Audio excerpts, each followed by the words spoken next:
Hello दोस्तों, नमस्कार। स्वागत है कहानियों की दुनिया में आप सभी का। आज की हमारी कहानी हिंदी के महान उपन्यासकार, कथाकार मुंशी प्रेमचंद के द्वारा रचित कहानी है मूठ। विश्व साहित्य में प्रेमचंद रचित साहित्य अपना विशेष स्थान रखता है। गोदान, कर्मभूमि, रंगभूमि जैसे उपन्यास तथा पूस की रात, कफन, सदगति, पंच परमेश्वर, मंत्र, दो बैलों की कथा, सवा शेर गेहूं, ठाकुर का कुआं आदि कहानियां विश्व साहित्य की धरोहर हैं। वास्तव में प्रेमचंद साम्राज्यवादी सामंतवादी जीवन मूल्यों के विपक्ष में प्रगतिशीलता की मशाल जलाने वाले रचनाकार थे।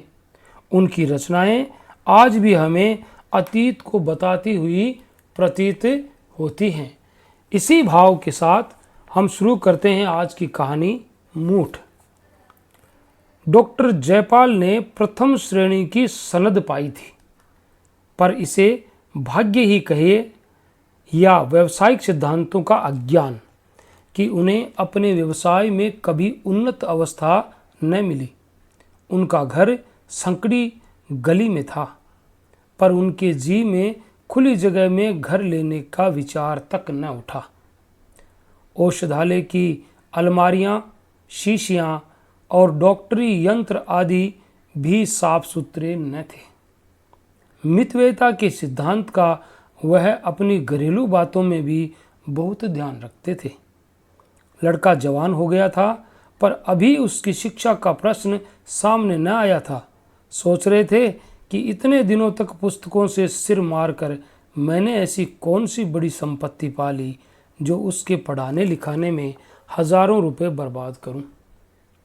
उनकी पत्नी अहिल्या धैर्यवान महिला थी, पर डॉक्टर साहब ने उसके इन गुणों पर इतना बोझ रख दिया था कि उसकी कमर भी झुक गई थी। माँ भी जीवित थी, पर गंगा स्नान के लिए तरस तरस कर रह गई थी। दूसरे पवित्र स्थानों की यात्रा की चर्चा ही क्या। इस क्रूर मितव्ययिता का परिणाम ये था कि इस घर में सुख और शांति का नाम न था। अगर कोई मुद फुटकल थी तो ये बुढ़िया महरी जगिया थी। उसने डॉक्टर साहब को गोद में खिलाया था और उसे इस घर से ऐसा प्रेम हो गया था कि वह सब प्रकार की कठिनाइयां झेलती थी, पर टलने का नाम न लेती थी। डॉक्टर साहब डॉक्टरी आय की कमी को कपड़े और शक्कर के कारखानों में हिस्सा लेकर पूरा करते थे।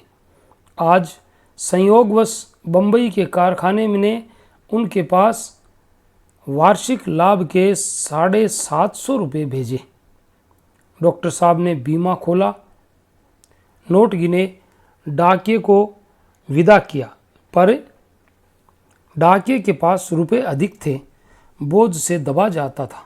बोला, हुजूर रुपए ले लें और मुझे नोट दे दें तो बड़ा एहसान हो, बोझ हल्का हो जाए।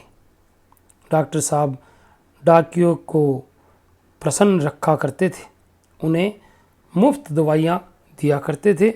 सोचा कि हाँ, मुझे बैंक जाने के लिए तांगा मंगाना ही पड़ेगा, क्यों न बिन कौड़ी के उपकार वाले सिद्धांत को से काम लूँ। रुपए गिनकर एक थैली में रख दिए और सोच ही रहे थे कि चलूँ इन्हें बैंक में जमा करा दूँ कि एक रोगी ने बुला भेजा। ऐसे अवसर यहाँ कदाचित ही आते थे। यद्यपि डॉक्टर साहब को बक्स पर भरोसा न था, पर विवश होकर थैली बक्स में रखी और रोगी को देखने चले गए। वहाँ से लौटे तो 3 बज चुके थे। बैंक बंद हो चुका था। आज रुपए किसी तरह जमा न हो सकते थे। प्रतिदिन की भांति औषधालय में बैठ गए। 8 बजे रात को जब घर के भीतर जाने लगे तो थैली को घर ले जाने के लिए बक्स से निकाला। थैली कुछ हल्की जान पड़ी। तत्काल उसे दवाइयों के तराजू पर तोला। होश उड़ गए। पूरे 500 रुपये कम थे। विश्वास न हुआ। थैली खोलकर रुपये गिने। 500 रुपये कम निकले। विक्षिप्त अधीरता के साथ बक्स के दूसरे खानों को टटोला, परंतु व्यर्थ। निराश होकर एक कुर्सी पर बैठ गए और स्मरण शक्ति को एकत्र करने के लिए आंखें बंद कर ली और सोचने लगे, मैंने रुपए कहीं अलग तो नहीं रखे, डाकिये ने रुपए कम तो नहीं दिए, मैंने गिनने में भूल तो नहीं की, मैंने 25-25 रुपये की गड्डियाँ लगाई थी, पूरी 30 गड्डियाँ थी, खूब याद है। मैंने एक एक गड्डी गिनकर थैली में रखी। स्मरण शक्ति मुझे धोखा नहीं दे सकती, सब मुझे ठीक ठीक याद है।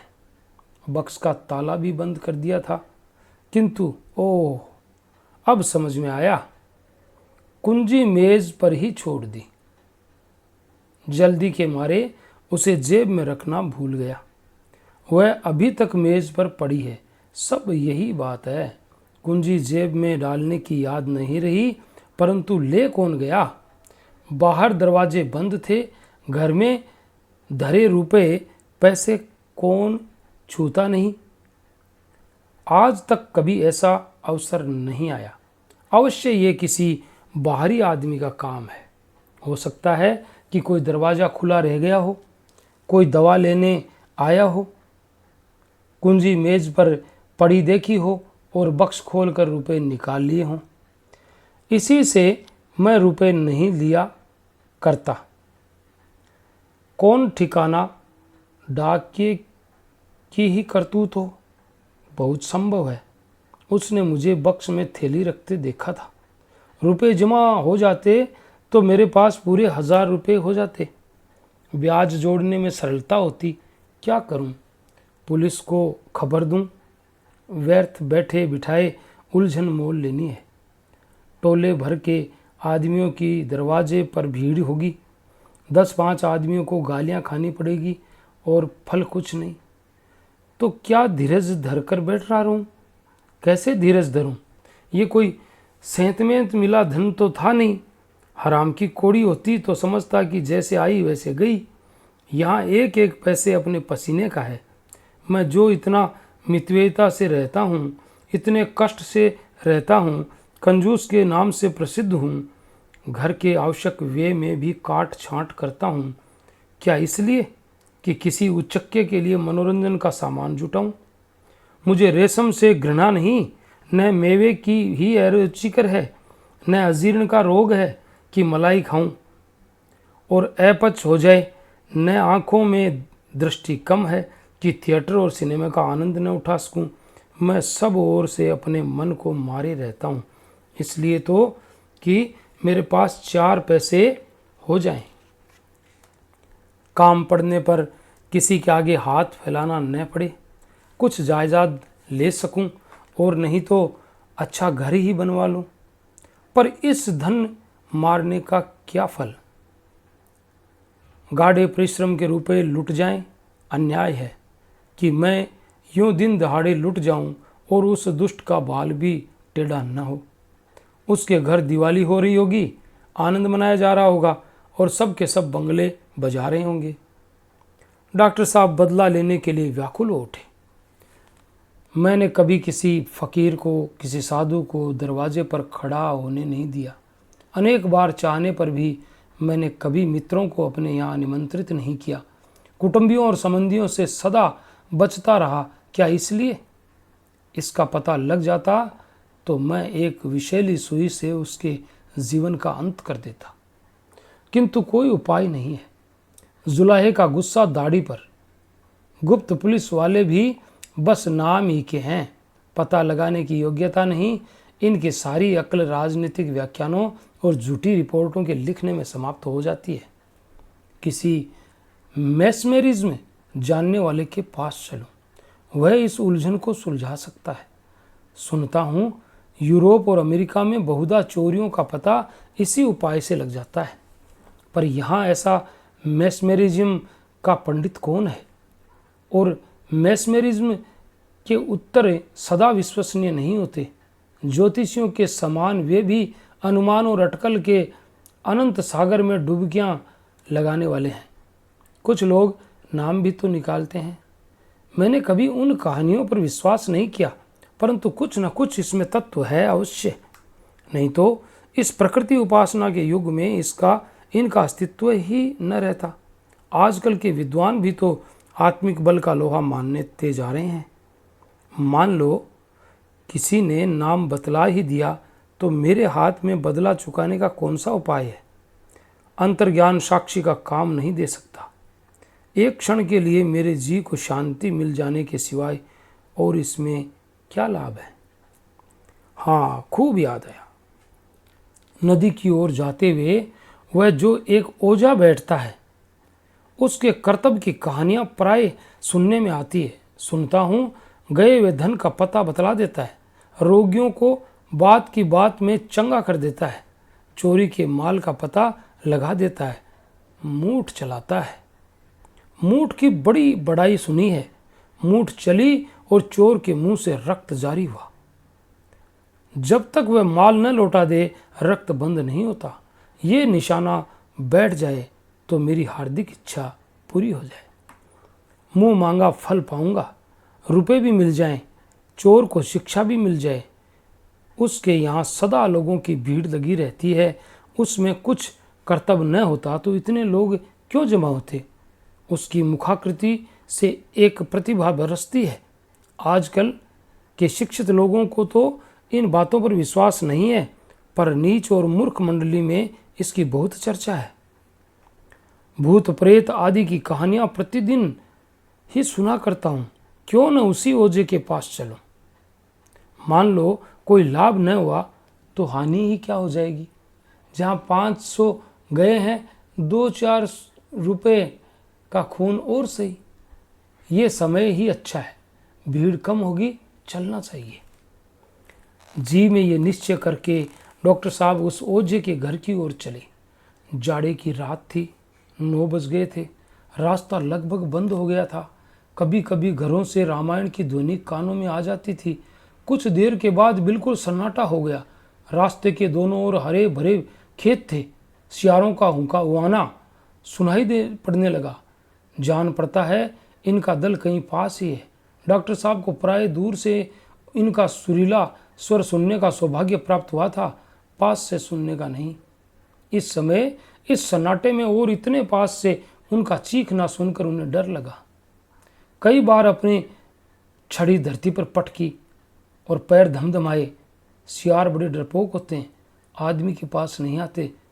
पर फिर संदेह हुआ, कहीं इनमें से कोई पागल हो तो उसका कांटा भी तो बचता नहीं है।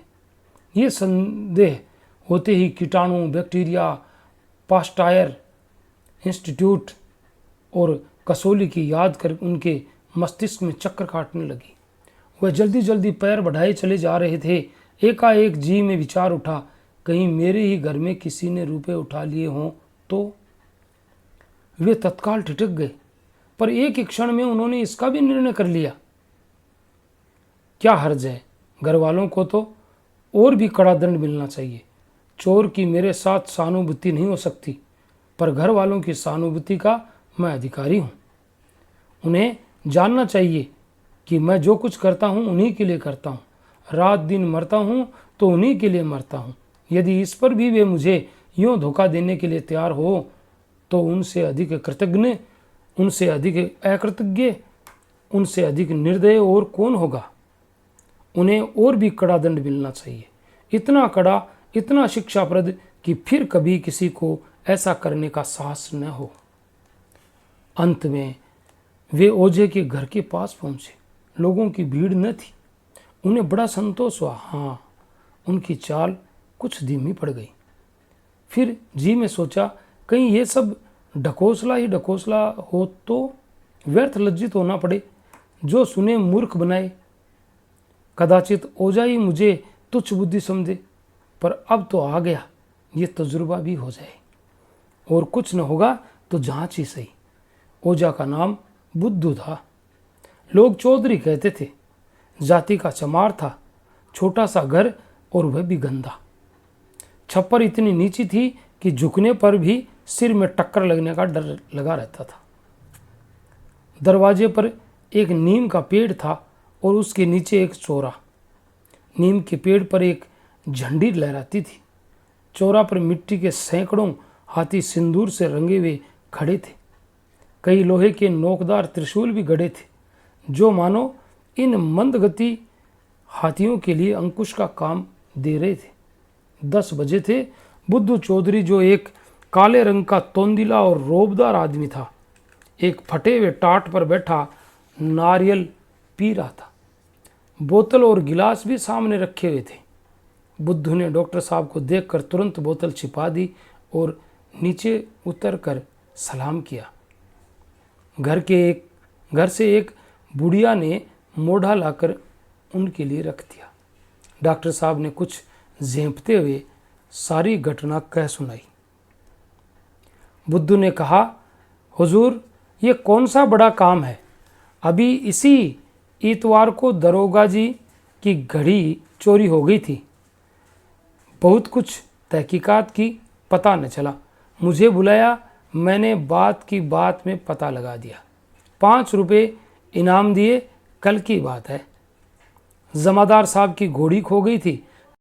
चारों तरफ दौड़ते फिरते थे। मैंने ऐसा पता बता दिया कि घोड़ी चरती हुई मिल गई।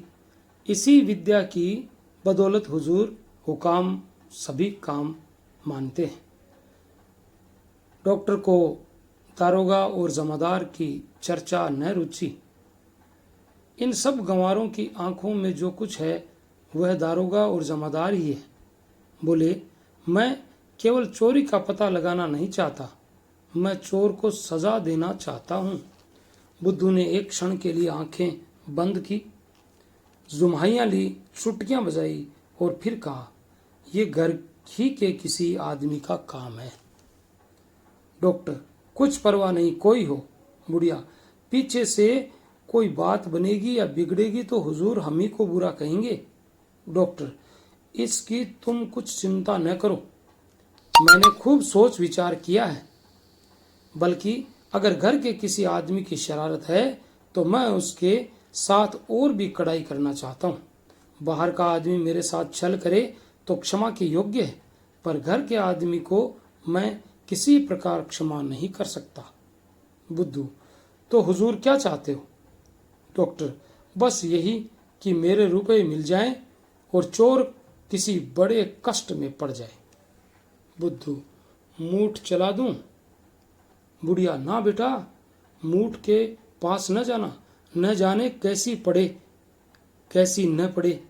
डॉक्टर, तुम मूठ चला दो, इसका जो कुछ मेहनताना और इनाम हो मैं देने को तैयार हूं। बुढ़िया, बेटा, मैं फिर कहती हूँ, मूठ के फेर में मत पड़। कोई जोखिम की बात आ पड़ेगी तो वही बाबूजी फिर तेरे सिर होंगे और तेरे बनाए हुए कुछ न बनेगा। क्या जानता नहीं मूठ का उतार कितना कठिन है? बुद्धू, हाँ बाबूजी, फिर एक बार अच्छी तरह सोच लीजिए। मूठ तो मैं चला दूंगा, लेकिन उसको उतारने का जिम्मा मैं नहीं ले सकता। डॉक्टर, अभी कह तो दिया, मैं तुमसे उतारने को न कहूंगा, चलाओ भी तो। बुद्धू ने आवश्यक सामान की एक लंबी तालिका बनाई। डॉक्टर साहब ने सामान की अपेक्षा रुपए देना अधिक उचित समझा। बुद्धू राजी हो गया। डॉक्टर साहब चलते चलते बोले, ऐसा मंत्र चलाओ कि सवेरा होते होते चोर मेरे सामने माल लिए हुए आ जाए। बुद्धू ने कहा, आप निष्फिक्र रहें।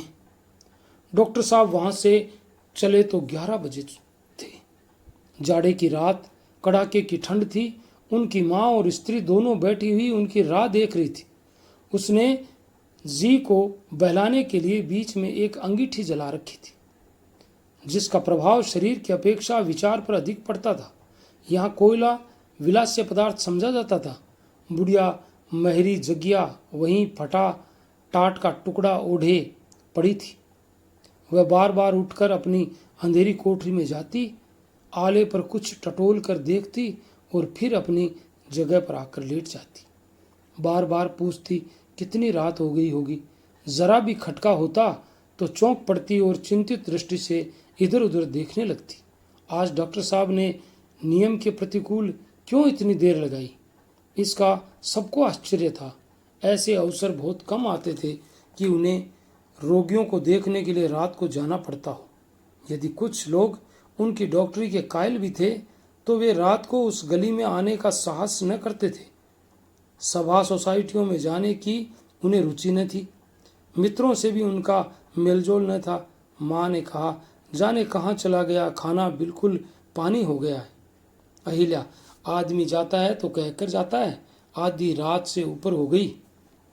माँ, कोई ऐसी ही अटक हो गई होगी, नहीं तो वह कब घर से बाहर निकलता है। अहिल्या, मैं तो अब सोने जा रही हूँ। उनका जब जी चाहे आए, कोई सारी रात बैठा पहरा देगा। यही बातें हो रही थी कि डॉक्टर साहब घर आ पहुंचे। अहिल्या संभल बैठी। जगिया उठकर खड़ी हो गई, उनकी ओर सहमी हुई आंखों से ताकने लगी। माँ ने पूछा, आज कहाँ इतनी देर लगा दी?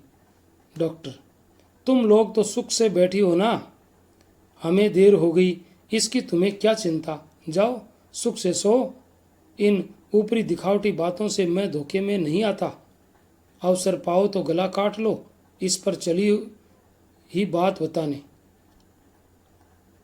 माँ ने दुखी होकर कहा, बेटा ऐसा जी दुखाने वाली बातें क्यों करते हो?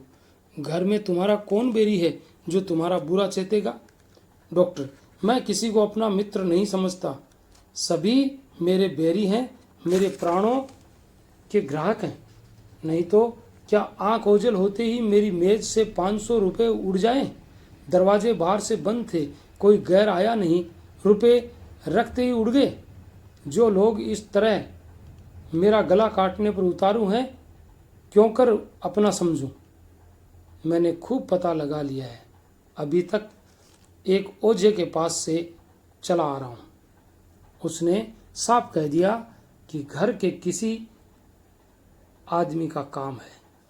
अच्छी बात है, जैसी करनी वैसी भरनी। मैं भी बता दूंगा कि मैं अपने बैरियों का शुभ चिंतक नहीं हूँ। यदि बाहर का आदमी होता तो कदाचित मैं जाने भी देता, पर जब घर के आदमी जिनके लिए रात दिन चक्की पीसता हूँ मेरे साथ ऐसा छल करे तो वे इसी योग्य हैं कि उनके साथ जरा भी रियायत न की जाए। देखना सवेरत के चोर की क्या दशा होती है। मैंने ओझे से मूठ चलाने को कह दिया है। मूठ चली और उधर चोर के प्राण संकट में पड़े। जगिया घबरा कर बोली, भैया मूठ में जान जोखिम है। डॉक्टर, चोर की यही सजा है। जगिया, किस ओझे ने चलाया है? डॉक्टर, बुद्धू चौधरी ने। जगिया, अरे राम, उसकी मूठ का तो उतार ही नहीं। डॉक्टर अपने कमरे में चले गए तो माँ ने कहा, सूम का धन शैतान खाता है। 500 रुपये कोई मुंह मार कर ले गया, इतने में तो मेरे सातों धाम हो जाते। अहिल्या बोली, कंगन के लिए बरसों से झींक रही हूँ, अच्छा हुआ मेरी आई आह पड़ी है।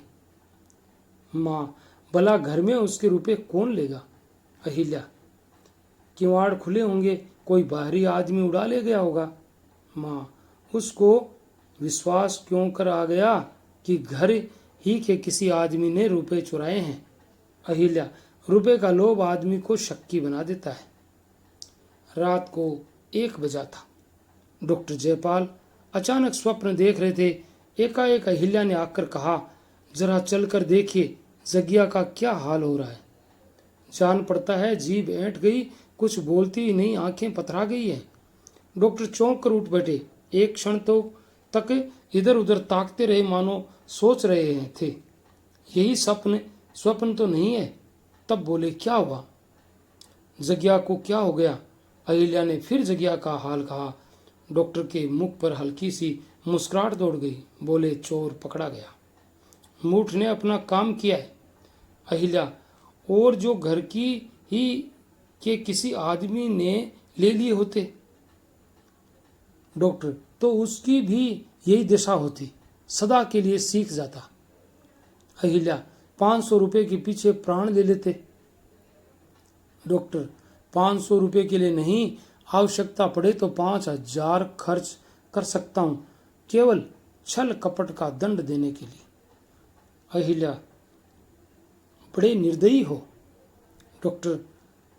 तुम्हें सिर से पैर तक सोने से लाद दूं तो मुझे भलाई का पुतला समझने लगो क्यों? खेद है कि मैं तुमसे ये सनद नहीं ले सकता। ये कहते हुए जग्या की कोठरी में गए। उसकी हालत उससे कहीं अधिक खराब थी जो अहिल्या ने बताई थी। मुख पर मुर्दानी छाई हुई थी, हाथ पैर अकड़ गए थे, नाड़ी का पता न था। उसकी माँ उसे होश में लाने के लिए बार बार उसके मुंह पर पानी के छींटे दे रही थी। डॉक्टर ने यह हालत देखी तो होश उड़ गई। उन्हें अपने उपाय की सफलता पर प्रसन्न होना चाहिए था। जग्या ने रुपए चुराए, इसके लिए अब अधिक प्रमाण की आवश्यकता न थी, परंतु मूठ इतनी जल्दी प्रभाव डालने वाली और घातक वस्तु है, इसका उन्हें अनुमान भी न था। वे चोर को एड़ियां रगड़ते, पीड़ा से कराहते और तड़पते देखना चाहते थे। बदला लेने की इच्छा आशातीत सफल हो रही थी, परंतु वहां नमक की अधिकता थी जो कोर को मुंह के भीतर धंसने नहीं देती। ये दुखमय दृश्य देखकर प्रसन्न होने के बदले उनके हृदय पर चोट लगी। रोब में हम अपनी निर्दयता और कठोरता का भ्रम मूलक अनुमान कर लिया करते हैं। प्रत्यक्ष घटना विचार से कहीं अधिक प्रभावशाली नहीं होती है। रण स्थल का विचार कितना कवित्वमय है और युद्धावेश का काव्य कितनी गर्मी उत्पन्न करने वाला है, परंतु कुचले हुए शव के कटे हुए अंग प्रत्यंग देखकर कौन मनुष्य है जिसे रोमांच न हो आवे। दया मनुष्य का स्वाभाविक गुण है। इसके अतिरिक्त इसका उन्हें अनुमान न था कि जग्या जैसी दुर्बल आत्मा मेरे रोष पर बलिदान होगी। वह समझते थे मेरे बदले का वार किसी सजीव मनुष्य पर होगा। यहाँ तक कि वे अपनी स्त्री और लड़के को भी इस वार के योग्य समझते थे, पर मरे को मारना, कुचले को कुचलना उन्हें अपना प्रतिघात मर्यादा के विपरीत जान पड़ता। जगिया का ये काम क्षमा के योग्य था। जिसे रोटियों के लाले हों, कपड़ों को तरसे, जिसकी आकांक्षा का भवन सदा अंधकार में रहा हो, जिसकी इच्छाएं कभी पूरी नहीं हुई हो, उसकी नीयत बिगड़ जाए तो आश्चर्य की बात नहीं। वे तत्काल औषधालय में गए। होश में लाने की जो भी अच्छी अच्छी औषधियाँ थी उनको मिलाकर एक मिश्रित नई औषधि बना लाए। जग्या के गले में उतार दी, कुछ लाभ न हुआ। तब विद्युत यंत्र ले आए और उसकी सहायता से जग्या को होश में लाने का यत्न करने लगे। थोड़ी देर में जग्या की आंखें खुल गई। उसने सहमी हुई दृष्टि से डॉक्टर को देखा, जैसे लड़का अपने अध्यापक की छड़ी की ओर देखता है, और उखड़े हुए स्वर से बोली, हाय राम, कलेजा फूंका जाता है। अपने रुपए ले लो, आले पर एक हांडी है, उसी में रखे हुए हैं। मुझे अंगारों से मत जला, मैंने तो ये रुपए तीर्थ करने के लिए चुराए थे। क्या तुझे तरस नहीं आता? मुट्ठी भर रुपयों के लिए मुझे आग में जला रहा है। मैं तुझे ऐसा काला न समझती थी। हाय राम। ये कहते कहते वह फिर मूर्छित हो गई। नाड़ी बंद हो गई, होंठ नीले पड़ गए, शरीर के अंगों में खिंचाव होने लगा। डॉक्टर ने दीन भाव से अहिल्या की ओर देखा और बोले, मैं तो अपने सारे उपाय कर चुका, अब इसे होश में लाना मेरी सामर्थ्य के बाहर है। मैं क्या जानता था कि ये अभागी मूठ इतनी घातक होती है। कहीं इसकी जान पर बन गई तो जीवन भर पछताना पड़ेगा। आत्मा की ठोकरों से कभी छुटकारा न मिलेगा। क्या करूं, बुद्धि कुछ काम नहीं करती। अहिल्या, सिविल सर्जन को बुलाओ, कदाचित वह कोई अच्छी दवाई दे दे। किसी को जानबूझकर आग में धकेलना न चाहिए। डॉक्टर, सिविल सर्जन इससे अधिक और कुछ नहीं कर सकता जो मैं कर चुका। हर घड़ी इसकी दशा और गिरती जा रही है। न जाने हत्यारे ने कौन सा मंत्र चला दिया। उसकी माँ मुझे बहुत समझाती रही, पर मैंने क्रोध में उसकी बातों की जरा भी परवाह न की। माँ, बेटा तुम उसी को बुलाओ। माँ ने कहा, बेटा तुम उसी को बुलाओ जिसने मंत्र चलाया है, पर क्या किया जाएगा? कहीं मर गई तो हत्या सिर पड़ेगी, कुटुंब को सदा सताएगी। 2 बज रहे थे। ठंडी हवा हड्डियों में चुभी जा रही थी। डॉक्टर लंबे पांवों और बुद्धू चौधरी के घर की ओर चले जा रहे थे। इधर उधर व्यर्थ आंखें दौड़ा रहे थे कि कोई इक्का या तांगा मिल जाए। उन्हें मालूम हो रहा था कि बुद्धू का घर बहुत दूर हो गया। कई बार धोखा हुआ, कहीं रास्ता तो नहीं भूल गया। कई बार इधर आया हूँ, ये बाग तो कभी नहीं मिला। लेटर बॉक्स भी सड़क पर कभी नहीं देखा। ये पुल तो कदापि न था। अवश्य राह भूल गया। किससे पूछूं? वे अपनी स्मरण शक्ति पर झुंझलाए और उसी ओर थोड़ी दूर तक दौड़े। पता नहीं दुष्ट इस समय मिलेगा भी या नहीं। शराब में मस्त पड़ा होगा। कहीं इधर बेचारी चल न बसी हो। कई बार इधर उधर घूम जाने का विचार हुआ, पर अंतः प्रेरणा ने सीधी राह से हटने न दिया। यहाँ तक कि बुद्धू का घर दिखाई पड़ा। डॉक्टर जयपाल की जान में जान आई। बुद्धू के दरवाजे पर जाकर जोर से कुंडी खटखटाई। भीतर से कुत्ते ने असभ्यतापूर्ण उत्तर दिया, पर किसी आदमी का शब्द सुनाई नहीं दिया। फिर जोर जोर से किवाड़ खटखटाए। कुत्ता और भी तेज हो पड़ा। बुढ़िया की नींद टूटी। बोली, ये कौन इतनी रात गए किवाड़ तोड़े डाल रहा है? डॉक्टर, मैं हूं जो कुछ देर हुई तुम्हारे पास आया हूं। बुढ़िया ने बोली, पहचानी, समझ गई कि इनके घर के किसी आदमी पर विपद पड़ी है, नहीं तो इतनी रात गए क्यों आते। पर अभी तो बुद्धू ने मूठ चलाई ही नहीं। उसका असर क्यों कर हुआ? समझा रही थी तब न माने। खूब फंसे। उठकर कुप्पी जलाई और उसे लिए बाहर निकली। और डॉक्टर साहब ने पूछा, बुद्धू, चौधरी सो रहे हैं, जरा उन्हें जगा दो। बुढ़िया, ना बाबूजी, इस वक्त मैं न जगाऊंगी। मुझे कच्चा ही खा जाएगा। रात को लाट साहब भी आवे तो नहीं उठता। डॉक्टर साहब ने थोड़े शब्दों में पूरी घटना कह सुनाई और बड़ी विनम्रता के साथ कहा, बुद्धू को जगा दो। इतने में बुद्धू अपने ही आप बाहर निकल आया और आंखें मलता हुआ बोला, कहिए बाबूजी, क्या हुक्म है? बुढ़िया ने चिढ़कर कहा, तेरी नींद आज कैसे खुल गई? मैं जगाने गई तो होती तो मारने उठता। डॉक्टर, मैंने सब माजरा बुढ़िया से कह दिया है, इसी से पूछो। बुढ़िया, कुछ नहीं, तूने मूठ चलाई थी। रुपए इनके घर की महरी ने ही लिए हैं। अब उसका अब तब हो रहा है। डॉक्टर, बेचारी मर रही है, कुछ ऐसा उपाय करो कि उसके प्राण बच जाएं। बुद्धू, ये तो आपने बुरी सुनाई। मूठ को फेरना सहज नहीं है। बुढ़िया, बेटा, जान जोखिम में है, क्या तू जानता नहीं? कहीं उल्टे फेरने वाले पर ही पड़े तो जान बचना ही कठिन हो जाए। डॉक्टर, अब उसकी जान तुम्हारे ही बचाए बचेगी, इतना धर्म करो। बुढ़िया, दूसरे की जान की खातिर कोई अपनी जान गड्ढे में डालेगा?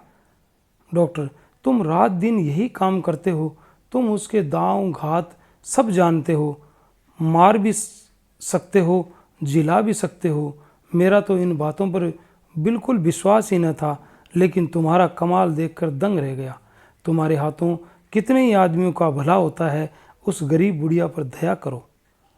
बुद्धू कुछ पसीजा, पर उसकी माँ मामलेदारी में उससे कहीं अधिक चतुर थी।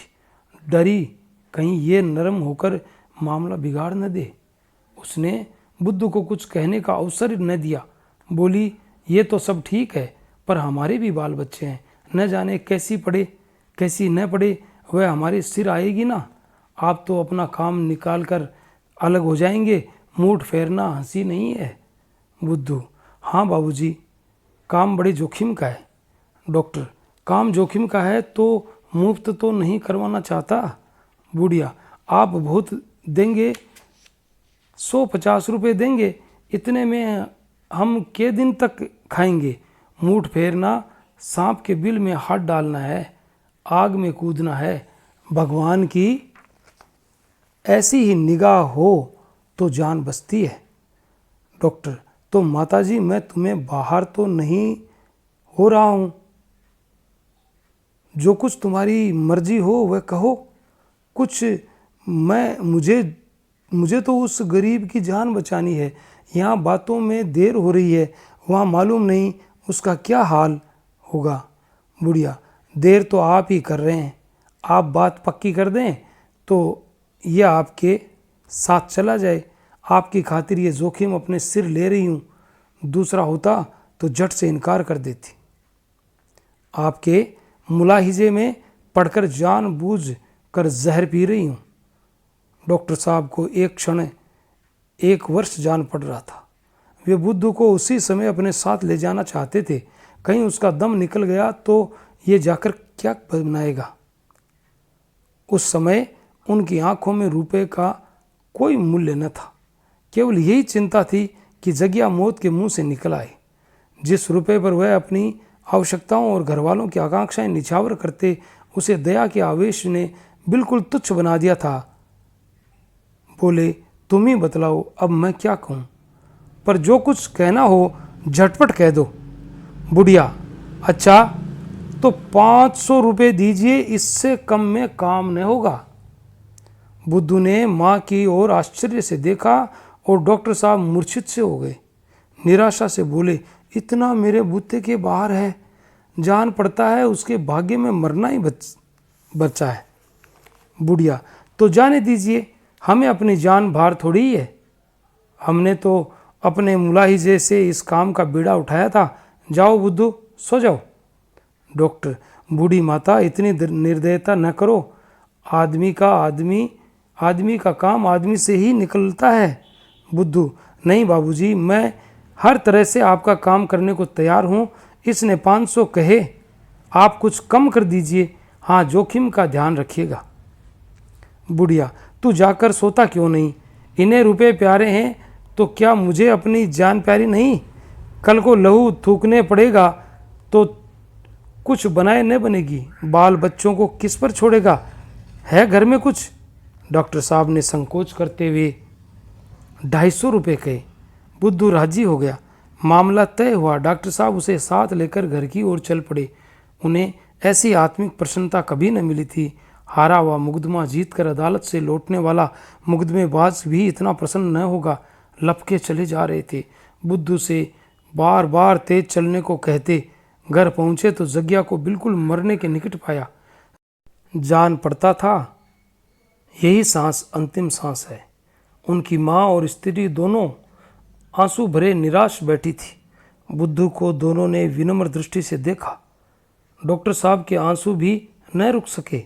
जगिया की ओर झुके तो आंसू की बूंदें उसके मुरझाए हुए पीले मुंह पर टपक पड़ी। स्थिति ने बुद्धू को सजग कर दिया। बुढ़िया की देह पर हाथ रखते हुए बोला, बाबूजी, अब मेरा किया कुछ नहीं हो सकता। यह दम तोड़ रही है। डॉक्टर साहब ने गिड़गिड़ाकर कहा, नहीं चौधरी, ईश्वर के नाम पर अपना मंत्र चलाओ। इसकी जान बच गई तो सदा के लिए मैं तुम्हारा गुलाम बना रहूँगा। बुद्धू, आप मुझे जानबूझकर जहर खाने को कहते हैं। मुझे मालूम न था कि मूठ के देवता इस वक्त इतने गर्म हैं। वह मेरे मन में बैठे कह रहे हैं कि तुमने हमारा शिकार छीना तो हम तुम्हें निगल जाएंगे। डॉक्टर, देवता को किसी तरह राजी कर लो। बुद्धू, राजी करना बड़ा कठिन है। 500 रुपये दीजिए तो इसकी जान बचे। उतारने के लिए बड़े बड़े जतन करने पड़ेंगे। डॉक्टर, देवता को किसी तरह राजी कर लो।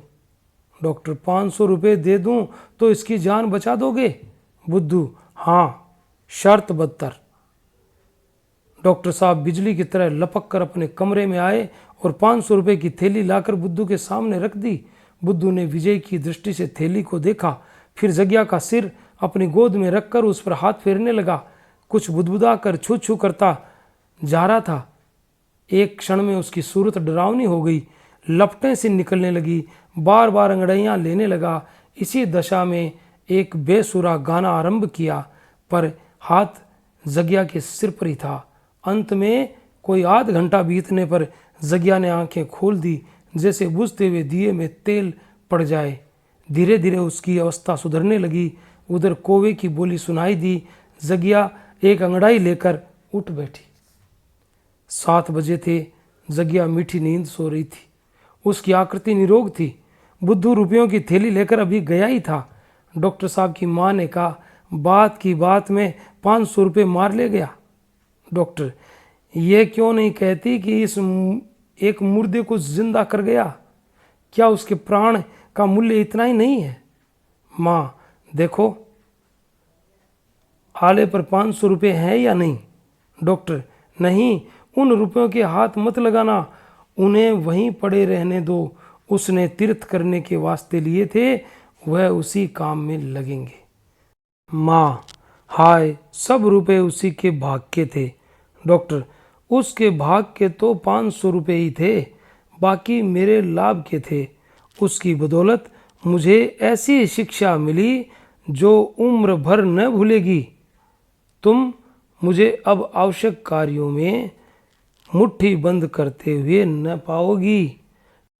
तो ये थी मुंशी प्रेमचंद की कहानी मूठ।